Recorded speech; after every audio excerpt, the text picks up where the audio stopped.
ഇടിച്ച് ചമ്മന്തി പരുവത്തിലാക്കി social media മുഴുവൻ ഇങ്ങനെ പറന്നു നടക്കുകയാണ്. അതിൻ്റെ ഇടയിൽ കൂടെ മസ്താനിയുടെ ചില പ്രയോഗങ്ങൾ എനിക്ക് കണ്ടിട്ട് പറയാതിരിക്കാൻ പറ്റുന്നില്ല.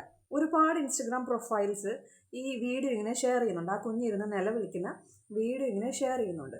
ആ വീഡിയോയുടെ ഒക്കെ താഴെ ഈ കണ്ട നാട്ടുകാർ മുഴുവൻ ഇങ്ങനെ കരയുന്ന ഇമോജി, മൂക്ക് ചീറ്റുന്ന ഇമോജിയൊക്കെ ഇട്ട് അവരവരുടെ സങ്കടം പ്രകടിപ്പിക്കുന്നതിൻ്റെ ഇടയ്ക്ക് ഏറ്റവും മുകളിലായിട്ട് മസ്താനി പൊട്ടിച്ചിരിക്കുന്ന ഇമോജിയൊക്കെ ഇട്ട് തകർത്തു എന്നുള്ള ഒക്കെ ഇടുന്നത് കണ്ടപ്പോഴേ എനിക്ക് കുറച്ച് കാര്യങ്ങൾ പറയണം തോന്നി. എൻ്റെ പൊന്നു മസ്താനി, നിനക്ക് ഇപ്പോഴെങ്കിലും ഒരു കാര്യം മനസ്സിലായോ?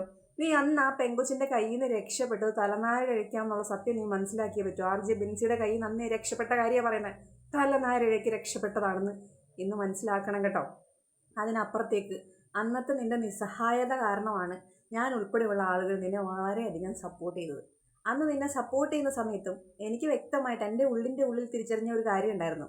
നിന്റെ നിസ്സഹായത എന്ന് പറഞ്ഞാൽ നിന്റെ ഗതികേടായിരുന്നു കുഞ്ഞെ, നിന്റെ ഗതികേടായിരുന്നു. കാരണം അമ്മാതിരി കൂറ സ്വഭാവം പുറത്ത് കാണിച്ചിട്ടായിരുന്നു ബിഗ് ബോസിൽ നിന്ന് പുറത്തു പോയത്. ഇപ്പോൾ ഈ കേസ് എടുക്കുകയാണെങ്കിൽ തന്നെ ഒരു കുടുംബ പ്രശ്നം നടക്കും. കുടുംബ പ്രശ്നം എന്ന് പോലും അതിനകത്ത് പറയാൻ സാധിക്കത്തില്ല. അത് ചേച്ചി അനിയത്തും തമ്മിലുള്ള ഇടി ഇങ്ങനെ അടി ഉണ്ടാവും. ചേച്ചി അനിയത്തിമാരുള്ള ആളുകളൊക്കെ ഒന്ന് കമൻറ്റ് ബിലോ, ഇങ്ങനെയുള്ള അടിയൊക്കെ ഉണ്ടാകാറുണ്ടോ എന്ന് എനിക്കൊരു സംശയം. എന്താണെങ്കിലും ചേച്ചി അനിയത്തും തമ്മിലുള്ള പ്രശ്നമാണ്. ഇതിനകത്ത് നമുക്കൊന്നും പറയാൻ പറ്റത്തില്ല. അവർക്ക് രണ്ടുപേർക്ക് എന്തെങ്കിലും പരാതി ഉണ്ടെങ്കിലായി.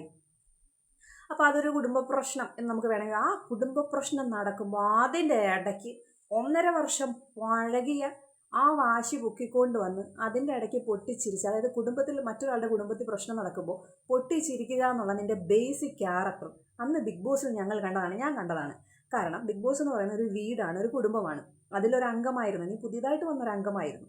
അപ്പോൾ അതിൽ കാർന്നോരുടെ സ്ഥാനത്ത്, അതായത് പഴയ കാർന്നോർ RJ ബിൻസിയും അപ്പാനി ശരത്തും ഒക്കെ ഉണ്ടായിരുന്നല്ലോ. അപ്പോൾ ഈ അപ്പാനി ശരത്ത് അത്രയും ദിവസം അവിടെ നിന്നിട്ട് തിരിച്ചിറങ്ങി പോയ സമയത്ത് നീ ആർത്തുല്ലസിച്ച് പൊട്ടിച്ചിരിച്ച് കുറെ കൂറ സ്വഭാവം പുറത്ത് കാണിച്ചായിരുന്നു. അതിൽ നിന്നായിരുന്നല്ലോ എല്ലാത്തിൻ്റെയും തുടക്കം. അതിന് മുന്നേ തുടങ്ങാനുള്ളതൊക്കെ മുകളിൽ ഇട്ട് കൊടുത്തിട്ടുണ്ടായിരുന്നുവെങ്കിലും ഞാൻ ഉൾപ്പെടെയുള്ള ആളുകൾക്ക് ഭയങ്കര രോഷം കയറി വന്ന ഒരു മൊമെൻ്റ് എന്ന് പറഞ്ഞാൽ അതായിരുന്നു. അപ്പാനീശ്വരത്തിനോട് ഞാൻ ഇന്നുവരെ വോട്ട് ചെയ്തിട്ടൊന്നുമില്ല പുള്ളിക്ക്. പക്ഷേ ആ കുടുംബത്തിലൊരു അംഗം പോകുമ്പം അമ്മാതിരി ഇങ്ങനെ പുച്ഛിച്ച് കളിയാക്കി യാതൊരു മനസാക്ഷി കുത്തും ഇല്ലാതെ അല്പം കരുണ പോലും ഇല്ലാതെ അത്രയും ദിവസവും ഒരേ ടേബിളിൽ അല്ലെങ്കിൽ ഒരേ സ്ഥലത്തിരുന്ന് കഴിക്കുന്ന ആളുകളല്ലേ. വഴക്കിനപ്പുറത്തേക്ക്, വഴക്കെന്നൊക്കെ പറഞ്ഞാൽ ബിഗ് ബോസിൽ കോണ്ടന്റ് മാത്രമാണ്. അതായത് എൻ്റർടൈൻമെൻറ്റ് ആയിട്ടുള്ള എന്തെങ്കിലും സീക്വൻസസ് ഇട്ട് കൊടുക്കുക. ഇനി യഥാർത്ഥത്തിൽ വഴക്കാണെങ്കിൽ പോലും അത് അവിടെ വെച്ച് തീരണം. കാരണം നിങ്ങൾ ബ്ലഡ് റിലേഷനോ ഒരു ഫാമിലി ഒന്നും അല്ല. തൽക്കാലത്തേക്ക് വെറും 100 ദിവസത്തേക്ക് അവിടെ താമസിക്കണം. അപ്പോൾ ഒരു വഴക്ക് കഴിഞ്ഞ് അതിൻ്റെ അപ്പുറത്തേക്ക് വലിയ പ്രശ്നങ്ങളൊന്നും ഇല്ലാതെ മുന്നോട്ടങ്ങ് പോവുക എന്ന്. അതായത് ഇല്ല, ഘടാഘടിയനായിട്ടുള്ള ലക്ഷ്മി പോലും വഴക്കുകൾക്ക് ശേഷം കുറച്ച് ദിവസങ്ങൾക്ക് ശേഷം എല്ലാവരും പോയി മിണ്ടുന്നത് നമ്മൾ കണ്ടിട്ടുണ്ട്. അപ്പോഴാണ് ഇവിടെ അപ്പാനി ശരത്ത് അൺഎക്സ്പെക്റ്റഡ് ആയിട്ട് ആ വീട്ടിൽ നിന്ന് പുറത്തു പോയ ദിവസം അവിടെയുള്ള ആളുകൾ മുഴുവൻ സങ്കടപ്പെട്ടു. അയാളോട് ഒട്ടും യോജിക്കാൻ പറ്റാത്ത കണ്ടസ്റ്റൻസ് ഒക്കെ അവിടെ ഉണ്ടായിരുന്നു. അവരുടെ മുഖത്ത് പോലും ഒരു മ്ലാനത ഞങ്ങൾ കണ്ടു. പക്ഷേ നീ അവിടെ കിടന്ന് തുള്ളി ചാടി കുത്തി മറിഞ്ഞ് ഒരു മനുഷ്യനെ പുച്ഛിക്കാവുന്നതിൻ്റെ, അതായത് കണ്ടുകൊണ്ടിരിക്കുന്ന പ്രേക്ഷകർക്ക് TV എടുത്ത് നിലത്തടിക്കാൻ തോന്നുന്ന രീതിയിൽ ഒരു കൂറ സ്വഭാവം കാണിച്ചതും ഇന്നലെ ബിൻസി അനിയത്തി ഇടിച്ച് ചമ്മന്തിയാക്കി ആ കൊച്ച് കരഞ്ഞുകൊണ്ടിരിക്കുന്ന വീഡിയോയുടെ താഴെ വന്ന് നീ ചിരിച്ചുകൊണ്ടും ആർത്തുല്ലസിച്ചുകൊണ്ടും കമൻറ്റും ഇമോജിയൊക്കെ ഇടുന്നത് കാണുമ്പോഴും കുടുംബത്തിൽ പ്രശ്നം നടന്നാൽ ചിരിക്കാനും പ്രശ്നം ഉണ്ടാകാൻ വേണ്ടി സ്ക്രൂ കയറ്റാനും മറ്റുള്ളവൻ്റെ, അതായത് അധംപതനത്തിൽ കുറച്ച് സന്തോഷമൊക്കെ തോന്നുന്ന ചെറിയൊരു ക്യാരക്ടറാണ്. അതുപോലെ ആ റെന എന്ന് പറയുന്ന കൊച്ചിൻ്റെ അടുത്ത് നീ എന്തൊക്കെ പറഞ്ഞു, അത് വേറെ അവിടെ കിടന്ന് ഈ കാക്കിരി കുക്കിരി ചിരിച്ചും മറിഞ്ഞും വഴക്കുണ്ടാക്കിയൊക്കെ നടന്ന കൊച്ച് നീ അങ്ങോട്ട് വന്നപ്പോഴത്തേക്കും മെൻ്റലി ട്രോമയടിച്ച് നിലത്ത് കിടന്ന് ഉരുണ്ട് കരഞ്ഞ് അതിനോട് പറഞ്ഞ ചില കാര്യങ്ങളൊക്കെ വെച്ച് നോക്കിക്കഴിഞ്ഞാൽ ആ ക്യാരക്ടർ 1.5 വർഷത്തിന് ശേഷം വീണ്ടും പുറത്തേക്ക് വരുന്നുണ്ടോ എന്ന് ചെറിയൊരു തോന്നൽ. ഞാൻ എന്തുകൊണ്ടാണ് ഇങ്ങനെ പറഞ്ഞതെന്ന് വെച്ചാലേ, ബിഗ് ബോസ് എന്ന് പറയുന്ന മത്സരം കഴിഞ്ഞു, 1 വർഷം കഴിയാറായി. എനിക്ക് തോന്നുന്നു അടുത്ത ബിഗ് ബോസ് വരാറായി. അപ്പം അവിടുത്തെ ആ ഒരു വാശിയും ഒക്കെ ഇപ്പം ബിൻസി ഇതുപോലെ ഇരുന്ന് കരഞ്ഞിട്ട് വീഡിയോ ഇടുവാണെങ്കിൽ നീ അതിൻ്റെ താഴെ കൊണ്ടുവന്ന് കമൻറ്റ് ചെയ്യുവാണെങ്കിൽ നമുക്ക് റിലേറ്റ് ചെയ്യാൻ, ന്യായമുണ്ടെന്നല്ല ഞാൻ പറയുന്നത്, കുറച്ച് റിലേറ്റ് ചെയ്യാൻ സാധിക്കും. ബിൻസി ഇവളും തമ്മിൽ ശത്രുതയാണല്ലോ എന്ന്. പക്ഷെ ബെൻസിയുടെ അനിയത്തി നിന്നോട് എന്ത് ചെയ്തു? സത്യം പറഞ്ഞാൽ ആ കൊച്ചു കരയുന്ന വീഡിയോ കണ്ടപ്പോൾ എനിക്ക് സങ്കടം വന്നു കേട്ടോ. സങ്കടം മാത്രമല്ല, ഈ കഴിഞ്ഞ ദിവസം പോലും ഞാൻ എൻ്റെ വീട്ടിലിരുന്ന് പറയുമായിരുന്നു, എനിക്ക് മാത്രം ഒരു ചേച്ചിയില്ല, എല്ലാവരും ഡ്രസ്സൊക്കെ ഇങ്ങനെ ഷെയർ ചെയ്യുന്നു, അങ്ങോട്ടും ഇങ്ങോട്ടും മാറിയിടുന്നു, എനിക്ക് മാത്രം ഷെയർ ചെയ്യാൻ ഒരു ചേച്ചിയില്ല, ഡ്രസ്സ് ഷെയർ ചെയ്യാൻ ഒരു ചേച്ചിയില്ല, എനിക്ക് സങ്കടം പറയാൻ ആരുമില്ല, എനിക്കൊരു ചേച്ചി വേണം, ചേച്ചി ഉണ്ടായിരുന്നെങ്കിൽ എത്ര നന്നായിരുന്നു, എനിക്ക് എന്തെങ്കിലുമൊക്കെ പറയായിരുന്നു. അതായത് എനിക്ക് ഡ്രസ്സ് ഷെയർ ചെയ്യാൻ ഒരു ചേച്ചി വേണം. ഇതെനിക്ക് ഭയങ്കര ആഗ്രഹമായിരുന്നു. കഴിഞ്ഞ ദിവസം കൂടെ ഞാൻ പറഞ്ഞുള്ളൂ. പക്ഷേ ഈ വീഡിയോ, ആ കൊച്ചിരുന്ന് കരയുന്ന വീഡിയോ കണ്ടപ്പോൾ എനിക്ക് ആഗ്രഹം അങ്ങ് മാറി. അയ്യോ, അങ്ങനെ ചേച്ചി വല്ലതൊക്കെ ഉണ്ടായിരുന്നെങ്കിൽ ഇപ്പം എന്നെ നിലത്തുനിന്ന് വലിച്ചൂരി എടുക്കാമായിരുന്നു. എന്നെ ഭിത്തിയിലേക്ക് ഇങ്ങനെ ഇടിച്ച് ചമ്മന്തിയൊക്കെ തേച്ചരച്ച് വെച്ചേക്കുമായിരുന്നു. ചിലപ്പോൾ എൻ്റെ കയ്യിലിരിപ്പുണ്ട്. എന്താണെങ്കിലും ചേച്ചി വേണം എന്ന് അതിയായ ആഗ്രഹമുള്ള ആളുകൾക്ക് ആ കുഞ്ഞിരുന്ന് കരയുന്നത് കണ്ടപ്പോൾ ചെറിയൊരു വിങ്ങൽ വന്നു. അല്ലാത്തവർക്കും വിങ്ങലും സങ്കടമൊക്കെ ഉണ്ടായിരുന്നു. അതായത് ഒരുപാട് സോഷ്യൽ മീഡിയ പേജുകൾ അതിങ്ങനെ ഷെയർ ചെയ്തുകൊണ്ടിരിക്കുക. ആ കുഞ്ഞ് ഉള്ളിൽ നിന്ന് കരയാണ്, അവളുടെ നിസ്സഹായാവസ്ഥ. അതിനൊക്കെ അപ്പുറത്തേക്ക് വീട് വെക്കുന്ന മൂത്ത മകൾ, മണി ഏൺ ചെയ്യുന്ന, അതായത് ഇൻകം ഏൺ ചെയ്യുന്ന മൂത്ത മകൾ, അവളുടെ മുന്നിൽ എതിർത്ത് വാ തുറക്കാൻ സാധാരണക്കാരായിട്ടുള്ള മാതാപിതാക്കൾക്ക് സാധിക്കുന്നുണ്ടാവില്ല. അപ്പം എത്രയൊക്കെ ഈ ഇളയതിനായിട്ട് ഉപദ്രവിച്ചാലും അടിച്ചാലും ആ ഇളയതിനെ സപ്പോർട്ട് ചെയ്യുന്നതിൻ്റെ ഉപരി മൂത്ത ആളോട് അത് വിലക്കാൻ ഇവർക്ക് പറ്റുന്നുണ്ടാവില്ല എന്നുള്ളൊരു നിസ്സഹായ അവസ്ഥയൊക്കെ എനിക്ക് ആ കൊച്ചിൻ്റെ മുഖത്തുനിന്ന് തോന്നി കേട്ടോ. സത്യം പറഞ്ഞാൽ സങ്കടവും വന്നു. ഈ ചേച്ചി എന്ന് പറയുന്നൊരു സംഭവം എനിക്ക് വേണ്ടാന്ന് തോന്നി. അതായത് എല്ലാവരെയും നമ്മളിങ്ങനെ, അതായത് എല്ലാവരും ഇങ്ങനെ ആയിരിക്കും എന്ന് ചിന്തിക്കും, അല്ലെങ്കിൽ പോലും ഇങ്ങനെയൊക്കെ അടി നടക്കും. എനിക്കറിയാവുന്ന ഫ്രണ്ട്സ്, അതായത് ചേച്ചി വനിത്തിമാരുള്ള ഫ്രണ്ട്സിൻ്റെ അടുത്ത് ഞാൻ ചോദിച്ചു, നിങ്ങളൊക്കെ തമ്മിൽ അടി ഉണ്ടാകുമ്പോൾ ഇങ്ങനെയാണോ എന്ന് ചോദിച്ചപ്പോൾ ഒരാൾ പറഞ്ഞു, പിന്നെ അയൺ ബോക്സ് വെച്ച് വരെ അടിക്കാനൊക്കെ ഓങ്ങിയിട്ടുണ്ട്. അപ്പം സാധാരണ നടക്കുന്ന കാര്യമാണ്. പക്ഷേ ഇവർ ഈ സോഷ്യൽ മീഡിയയിലൂടെ വന്ന് പറയുമ്പോഴാണ്, അതായത് ചേച്ചി അനിയത്തി ഇല്ലാത്ത ആളുകൾക്കാണെങ്കിൽ പോലും ഒരു അത്ഭുതം തോന്നുന്നത്. ഇങ്ങനെയൊക്കെ അടിയോ, ഇതൊക്കെ ഇങ്ങനെ പുറത്ത് പറയാൻ കൊള്ളാമോ ഇതെന്നൊക്കെ നമുക്ക് തോന്നുന്നേന്ന് തോന്നുന്നു. ഇതിനപ്പുറം അടി കൂടുന്ന ആളുകളൊക്കെ ഉണ്ട്.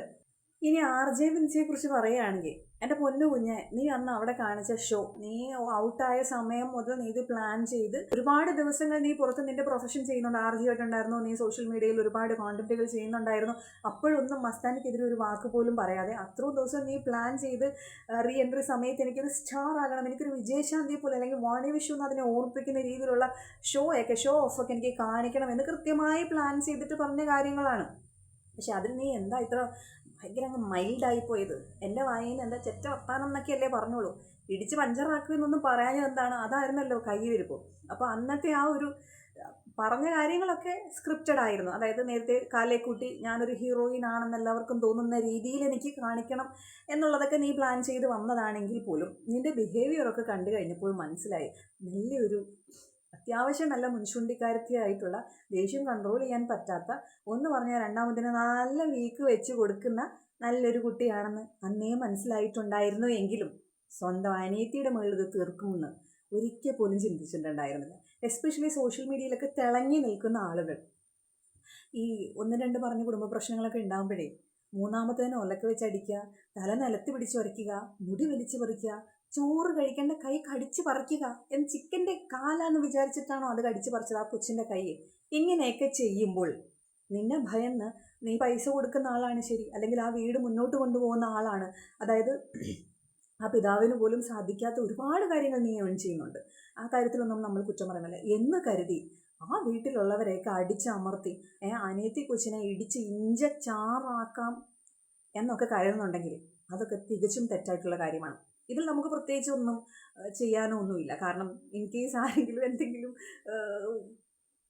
അതായത് അർഹതപ്പെട്ടവർ വിളിച്ച് ചോദിക്കുവാണെങ്കിൽ പോലും ഈ അനിയത്തി കൊച്ച് ഈ ചേച്ചിയെ എതിർത്ത് പറയും തോന്നില്ല. അതാണ് ചേച്ചി അനിയത്തി തമ്മിലുള്ള ബന്ധം തോന്നുന്നത്. At the end of the day അവർ സിസ്റ്റേഴ്സ് തന്നെയാണ്. എനിക്ക് എൻ്റെ ചേച്ചി എന്നുള്ളൊരു വികാരം അനിയത്തിക്കും, ഇതെൻ്റെ അനിയത്തിയാണെന്നുള്ള വികാരം അടിച്ച് ചമ്മന്തി പരുവാക്കി കഴിയുമ്പോൾ ചേച്ചിക്കും ഉണ്ടാകും. കാരണം അവർ ഒരേ രക്തമാണ്. എങ്കിൽ പോലും കുറച്ചൊക്കെ ഒരു മയം കാണിക്കണം കേട്ടോ. പിന്നെ ഇടിച്ച് ഇഞ്ചപ്പരുവാക്കിയിട്ട് ഈ കൊച്ചിനെ റൂമിൽ പൂട്ടിയിടുകയോ അല്ലെങ്കിൽ ഇതിനെ ഫോണും കൊടുത്ത് ഇത് അകത്ത് റൂമിൽ പോയിരിക്കുമ്പോൾ ഇനിയെങ്കിലും നീ ശ്രദ്ധിക്കണം. നിനക്കെതിരെ ലൈവൊക്കെ പോകാനുള്ള ചാൻസ് ഉണ്ട്. അതുകൊണ്ട് ദേഷ്യം വരുമ്പോൾ നീ വല്ല പഞ്ചിങ് ബാഗ് കാണാൻ വാങ്ങിച്ചിടുക. എന്തായാലും സാധന സാമഗ്രി ജംഗമ വസ്തുക്കൾ വാങ്ങിക്കാൻ പൈസ ചിലവാക്കുന്നുണ്ട്. അത്യാവശ്യമായിട്ട് ഒരു പഞ്ചിങ് ബാഗ് വാങ്ങിച്ച് നിൻ്റെ റൂമിൽ കെട്ടി തൂക്കിക്കോ. ഈ കൊച്ചിനെ ഇടിക്കാൻ തോന്നുന്ന സമയത്ത് നീ ഇനി പഞ്ചിങ് ബാഗിൽ ഇട്ടിട്ട് ഇടിച്ചാൽ മതി, അല്ലെങ്കിൽ മതിലോട്ട് ഇടിച്ചാൽ മതി. കൈ എന്നാ പറ്റിയെന്ന് ചോദിക്കുമ്പോൾ നീ എന്തെങ്കിലും, അതായത് ചോറ് കഴിക്കുന്ന സമയത്ത് അറിയാതെ കയ്യിൽ കടിച്ചതാണെന്ന് പറഞ്ഞാൽ മതിയല്ലോ. അപ്പം ഈ അനിയത്തിയെ എടുത്ത് നിനക്ക് അടിക്കുകയൊക്കെ ചെയ്യാം, വഴക്ക് പറയാം. പക്ഷെ ഇമാതിരി ഒരു കൊച്ചിൻ്റെ ഉപദ്രവം ഏൽപ്പിക്കുക എന്ന് പറഞ്ഞു കഴിഞ്ഞാലേ അത് എല്ലാവർക്കും സങ്കടം വരുന്നൊരു കാഴ്ചയാണ്. അതായത് ഇത് കണ്ട എല്ലാവർക്കും മലയാളികളിൽ 99.9% ആളുകൾക്കും നിന്നോട് ദേഷ്യവും ആ കുഞ്ഞിനോട് അനുകമ്പയും തോന്നി. ഒറ്റ ഒരാൾക്ക് മാത്രമേ ഉള്ളൂ അനുകമ്പയില്ലാതെ പൊട്ടിച്ചിരിച്ചത്, അത് മസ്താനിയാണ്. ആ മസ്താനിക്ക് പോലും നിന്നെ ഇഷ്ടമല്ല. അതായത് ഈ ഒരു കാര്യം കണ്ടപ്പോൾ നിന്നോട് വെറുപ്പ് തോന്നി എന്നുള്ളൊരു കാര്യം നീ ഓർക്കണം.